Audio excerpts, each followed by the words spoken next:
أعوذ بالله من الشيطان الرجيم بسم الله الرحمن الرحيم أم لهم نصيب من الملك فإذا لا يؤتون الناس نقيرا أم يحسدون الناس على ما آتاهم الله من فضله فقد آتينا آل إبراهيم الكتاب والحكمة وآتيناهم ملكا عظيما فمنهم من آمن به ومنهم من صد عنه وكفى بجهنم صعيرا إن الذين كفروا بآياتنا سوف نصليهم نارا كلما نضجت جلودهم بدلناهم جلودا غيرها ليذوقوا العذاب إن الله كان عزيزا حكيما صدق الله العظيم رب اشرح لي صدري ويسر لي واحلل عقدة من لساني يفقه قولي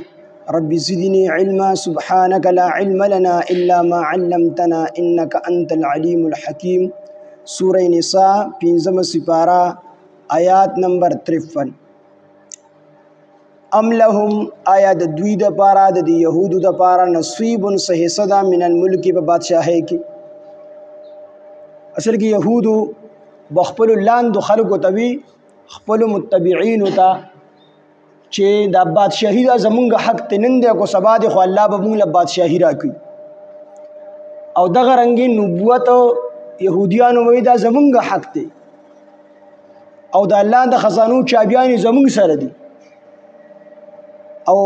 دا خبرې به خپل د کشرانو ته کول چې د بادشاہي به الله مونږ تراکړي او دغه رنګي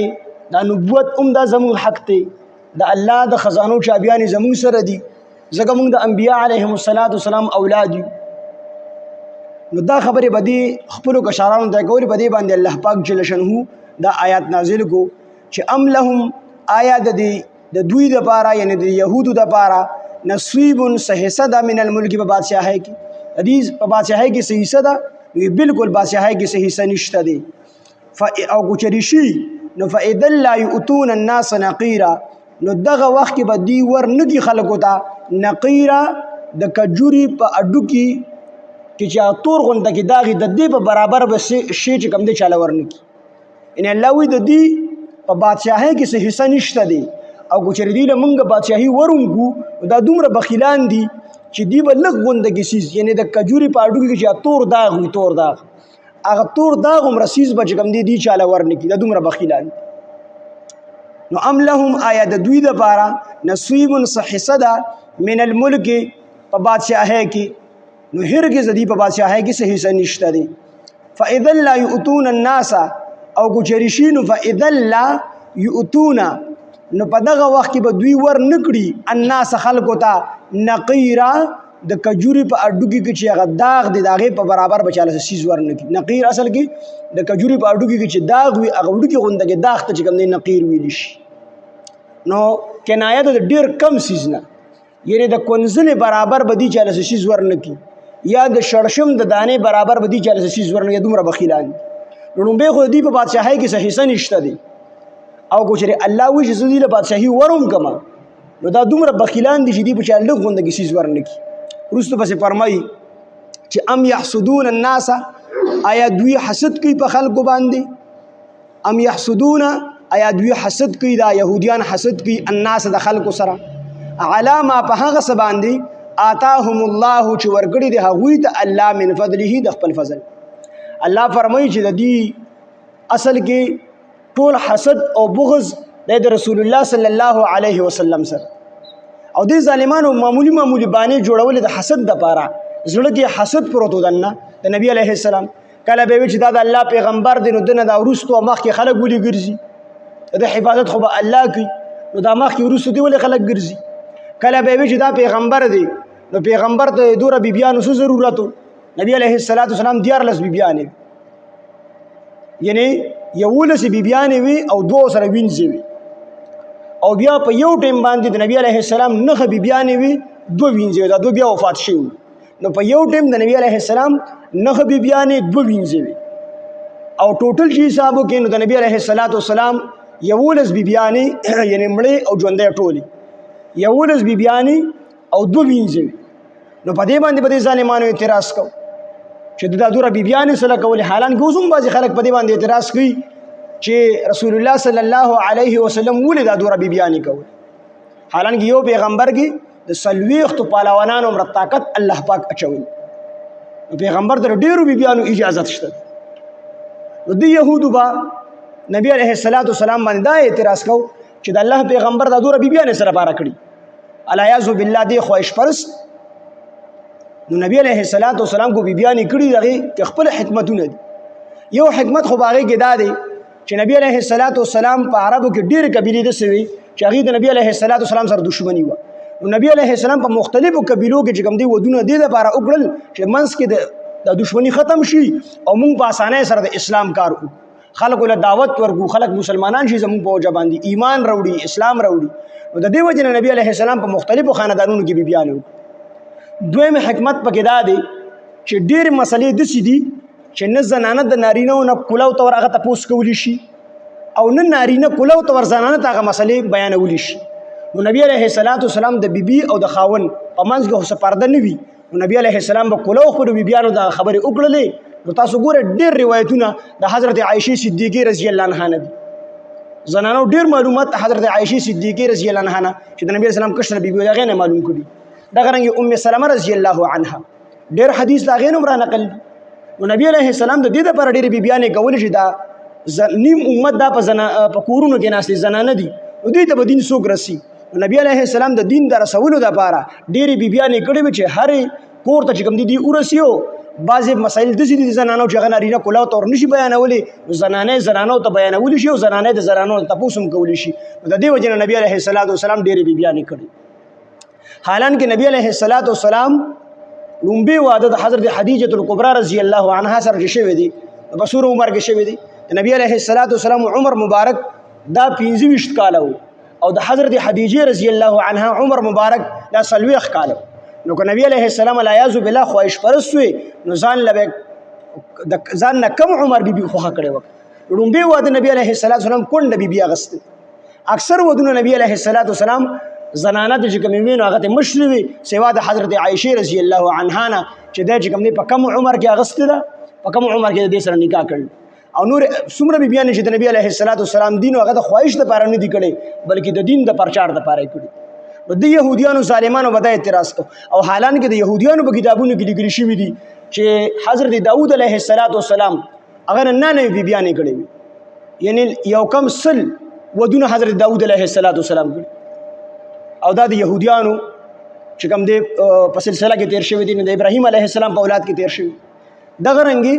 حضرت سلیمان علیه السلام زر ودونه کړي دي نو دا یهودیان ظالمان الته اعتراض نه کوي دلته په نبی علیه السلام باندې اعتراض کوي نو دا اصل کې د دې ټوله وجه دا د حسد وه چې دوی د نبی علیه السلام سره حسد کو نو الله فرمایي ام یحسدون الناس آیا دوی حسد کوي خلکو سره علی ما په هغه څه باندې آتاهم الله چې هغوی ته ورکړی دی الله من فضله د خپل فضل نه څه د مراد دی ان دی په نبی علیه السلام حسد کوي چې الله هغه ته د خپل فضل نه پیغمبري ورکړي دی په پیغمبرۍ باندې حسد او دی حسد هم داو دی وی چې ټول پیغمبران دا په د اسحاق علیه السلام په سلسله کې راغلي دي د ابراهیم علیه السلام دوه زامنو کنه یو اسحاق علیه السلام یو اسماعیل علیه السلام او د اسحاق علیه السلام په اولاد کې تقریبا 3.5 پیغمبران راغلي او د اسماعیل علیه السلام په اولاد کې صرف یو پیغمبر محمد صلی الله علیه وسلم راغلی نو دی ټول حسد داو چې دا به بنو اسماعیل کې ولې راغی دا به موږ کې ولې رانغی نو دا حسد د نبی علیه السلام سره د دې وجه نه دا غړي وړي خبرې کولې نو ام یحسدون الناس آیا دوی حسد کوي خلکو سره علامه په هغه څه باندې آتاهم الله چې ورکړي دي هغوی ته الله یعنی نبی علیه السلام ته ورکړي دي الله من فضله د خپل فضل نه څه ورته ورکړي دي پیغمبري ورته الله ورکړي نو حسد دا ډېر خطرناک ګناه دی حسد څه ته ویلی شي وی الحسد تمنا زوال النعمت حسد ویل شي د یو نعمت د ختمېدو تمنا کول یو سړي سره تا یو نعمت ولیدو ته وایي چې دنه دا نعمت ختم شي کوم ما ته حاصلېږي او که نه حاصلېږي دې ته چې کوم دی حسد ویلی شي نو حسد دا ډېر خطرناک ګناه دی نبی علیه السلام فرمایي حدیث مبارک چې لا تباغضوا ولا تحاسدوا، تاسو بغض مکوئ د یو بل سره، ولا تحاسدوا او یو بل سره حسد مکوئ، ولا تدابروا او یو بل تشاکوئ یعنی یو بل سره پتنه مکوئ، وکونوا عباد الله اخوانا او تاسو شی د الله بندگان او خپل مینس کې رونه جوړ شي. او بیا پس نبی علیه السلام فرمایي چې لا یحل لمسلم، د مسلمان د پاره دا حلال نه دي، دا جایز نه دي ان یهجر اخاه فوق ثلاث، چې دې د خپل رور مسلمان سره د 3 ورځو نه زیات روانه وکړي، یعنی روانه تر 3 ورځو پورې، خو د 3 ورځو نه سیوا د اجازه نشته چې د مسلمان سره خبرې کول پرېږدي. او بل حدیث کې نبی علیه السلام فرمایي چې ایاکم والحسد، خبردار تاسو د حسد نه ځان بچ کې، فإن الحسد یأکل الحسنات، بشک د حسد نیکه دسی خوري، کما تأکل النار الحطبه، لکه څنګه چې دا ور وچ واخه خوري، څنګه چې ور وچ واخه سوزي دک شان د حسد نیکه سوزي. نبی علیه السلام فرمایي د دینه چې کوم ځان بچ. يهوديانو کې د حسد مرض نبی علیه السلام باندې به حسد کو، دا قسمه باندې به جوړولې. ام يحسدون، آیا دوی حسد کوي الناس خلق ترى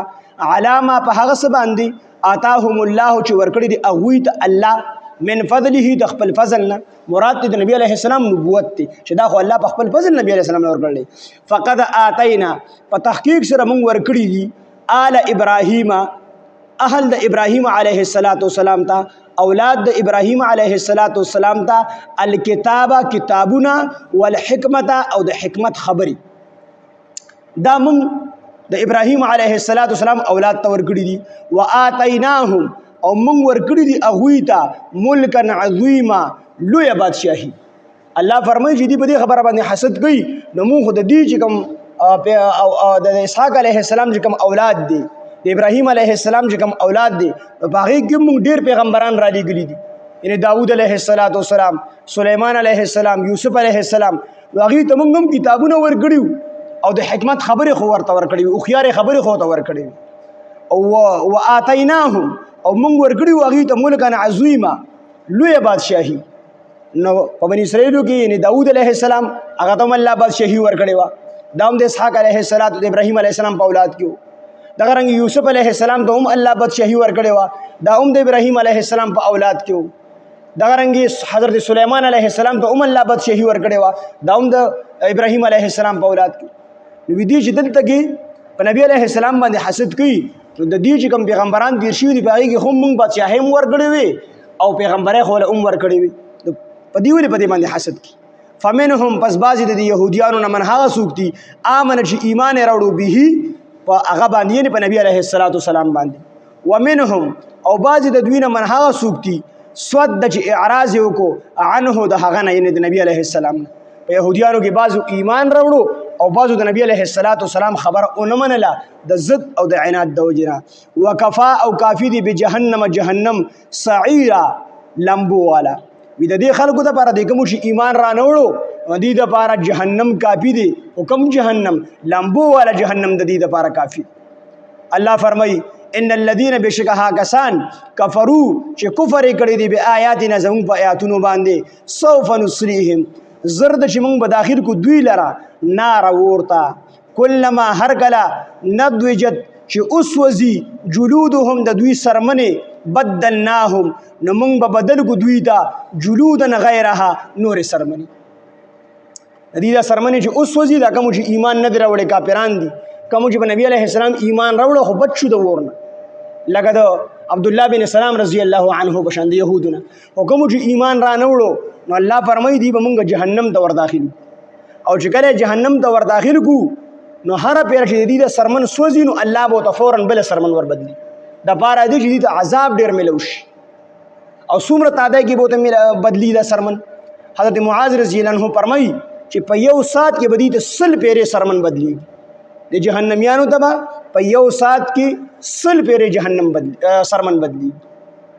او د جهنم هغه اور الله رب العزت موږ ټول د هغې نه بچ کړي، ډېر خطرناک اور دی. که یو سړی د جهنم نه راشي د دنیا د اور کې بوله خوب ورشي، د دنیا د اور د جهنم د اور او ییم حصه ده، او ییم حصه بیا انسان دې ته ګوته نشي ورنږدې کولی، نو چې د دې نه او یا حصې زیات ګرم شي نو هغه به څومره تیز اور. نبی علیه السلام یو حدیث پاک کې فرمایي چې د ټولو نه کم عذاب په جهنم کې په هغه سړي باندې چې هغه ته به د خپو د لاندې به 2 سکروټې د اور پرتې وي او د هغې د وجې نه په کوپړی کې بره دماغ خوټ کېږي او دماغ به داسې خوټ کېږي لکه په کټوۍ کې چې اوبو یا چای یا سالن خوټ کېږي دا به د ټولو نه کم عذاب وي په جهنم کې ډېر خطرناک چیز دی. الله دې موږ ټول مسلمانان بچ وساتي. ان الذين بشکه ها کسان کفرو چې کفر یې کړی دی بآیاتنا زمونږ په آیاتونو باندې سوف نصلیهم زرد چې موږ به داخل کو دوی لره ناره ورته کلما ندوجت هر کله چې اوسوځي جلودهم د دوی سرمنې بدلناهم نو موږ به بدل کو دوی ته جلودا غیرها نور سرمنې لیذوقوا د پاره دي چې دی اوسکی العذاب عذاب الله وی سرمنې به د دې د پاره بدلو را بدلو چې دی د جهنم د تیز عذاب اوسکی لیذوقوا د جهنم د سرمنې به د څه د پاره بدلو لیذوقوا د پاره دي چې دی اوسکی العذاب عذاب ان الله بشک الله تعالی کان دی عزیزا غالب زورور حکیما او خاوند حکمت. الله زورورم دی او خاوند حکمت هم دی. ام لهم آیا د دوی د پاره نصیب صحیح صدا من الملک د بادشاہینا هرگز نشته د دې حصہ فاذا لا یؤتون الناس بیا ګچری شي نو فاذا لا نو دغه وخت کې به فاذا لا یؤتون نو دغه وخت کې به دوی ورنګي الناس خلقو ته نقیرا لږ غوندګي سیز د کنزل برابر یو سیز یا د شړشم د دانې برابر یو سیز ام دا دوره بخیلان دی الله وی کو دی د بادشاہي مونږ ورونکو نو دی به د کنزل برابر سیز چاته ورنګي. ام یحسدون الناس آیا دوی حسد کی خلقو سره علامه په هغه څه باندې آتاهم الله چې ورکړي دی هغوی ته الله من فضله د خپل فضلنا یعنی نبی علیه السلام د الله د خپل فضلنا په پیغمبري ورکړه دی په دې باندې حسد کی. فقد آتینا په تحقیق سره مونږ ورکړی وه آل ابراهیم اولاد د ابراهیم علیه السلام ته الکتاب کتابونه والحکمت او حکمت وآتیناهم او مونږ ورکړي وو هغوی ته ملکا عظیما لویه بادشاهي فمنهم بس بازی د دوی یهودیانو نه من هغه څوک دي آمن چې ایمان راوړو به په نبی علیه السلام باندې ومنهم او بازی د دوی نه من هغه څوک دي سود چې اعراض وکړو من شو عنه دا غنا یعنی په نبی علیه السلام باندې ایمان را نوړو وکفا بجهنم سعیرا او کافی دي د هغوی د بارا بجهنم سعیرا جهنم لمبو والا. ان الذين بشکها کسان کفرو چې کفر کړي دي بآیاتنا زمونږ په آیاتونو باندې سوف نصلیهم زرد چې موږ به داخل کو دوی لره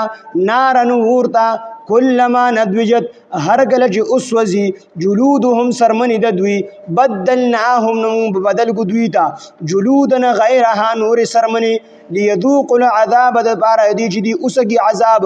ان الله بشک الله تعالی کان عزیزا حکیما دی زورور او خاوند حکمت.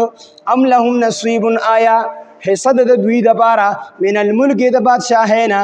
هرگز حصہ نشته دی په بادشاہي کې او ګچری شي نو فاذا لا یؤتون الناس نو دغه وخت به دوی ورنګي خلکو ته نقیرا لږ غوندګي سیز. ام یحسدون الناس آیا دوی حسد کوي خلکو سره علامه په هغه څه باندې آتاهم الله چې هغوی ته ورکړی دی الله من فضله د خپل فضلنا. فقد آتینا په تحقیق سره موږ ورکړی دی آل ابراهیم اولاد د ابراهیم علیه السلام ته الکتاب کتابونه والحکمت او د حکمت خبرې وآتیناهم او موږ ورکړي د هغوی ته ملکا عظیما لویه بادشاهي. فمنهم بس بعضې د دوی نه من هغه څوک دی آمن چې ایمان یې راوړو به په هغه باندې یعنې په نبي علیه السلام باندې ومنهم او بعضې د دوی نه من هغه څوک دی صد عنه چې اعراض یې وکړو د هغه نه مخې واړو د هغه نه منع شو د هغه نه وکفا بجهنم سعیرا او کافی دی د هغوی د پاره جهنم لمبو والا. ان الذين بشکها کسان کفرو چې کفر کړي دي بآیاتنا زمونږ په آیاتونو باندې سوف نصلیهم زرد چې موږ به داخل کو دوی لره نار ورته کلما ندوجت هر کله چې اوسوځي جلودهم سرمنې د دوی بدلناهم موږ به بدل کو دوی ته جلودن غیرها نور سرمنې لیذوقوا العذاب د پاره دی چې دی اوسګي عذاب. ان الله بشک الله تعالی کان عزیزا حکیما دی زور او خاوند حکمت. الحمد لله رب العالمين والعاقبة للمتقين والصلاة والسلام على سيد الأنبياء والمرسلين وعلى آله وأصحابه أجمعين. ربنا تقبل منا إنك أنت السميع العليم وتب علينا إنك أنت التواب الرحيم. إله العالمين تسمون رازشي الله زمون لوی واړه ټول ګناهونه معاف کړي. الہ العالمین زمون دا درس په خپل دربار الهی قبول او منظور کړي. الہ العالمین زمون دا درس خالص تخپل رضا وګرځي. الله حاضر مجمع ټول کامل مغفرت نصیب کړي. الہ العالمین څومره ملګري چې راغلي دي الہ العالمین ټولو ته د قرآن فهم او د قرآن پوهه ورکړي. الله موږ ټولو ته په قرآن مجید د عمل کولو توفیق او طاقت راکړي. الله موږ ټول په قرآن مجید باندې پوهه کړي. الہ العالمین د دې په زړونو کې څومره جایز حاجتونه الله د خپل غیب خزانونه پوره کړي. الله دې کې څومره قرضداري د قرضونو نه اخلاص کړي. الله څومره پریشانه حاله پریشانه ختم کړي. الله څومره ناحقه بندیوانی د بند نه آزاد کړي. الہ العالمین د څومره خلکو رزق لن تنگ دی الله رزق او تفراخ کړي. الله څومره خلک مصیبتونو او پریشانو کې د الله مصیبتونه پریشانه ختم کړي. الہ العالمین خاتمه زموږ د ټولو بل خیر او بال ایمان کې وخت ځن قدم د زړه په صدق سره په جبه زموږ دا کوي مچالو کې لا اله الا الله محمد رسول صلی الله علیه و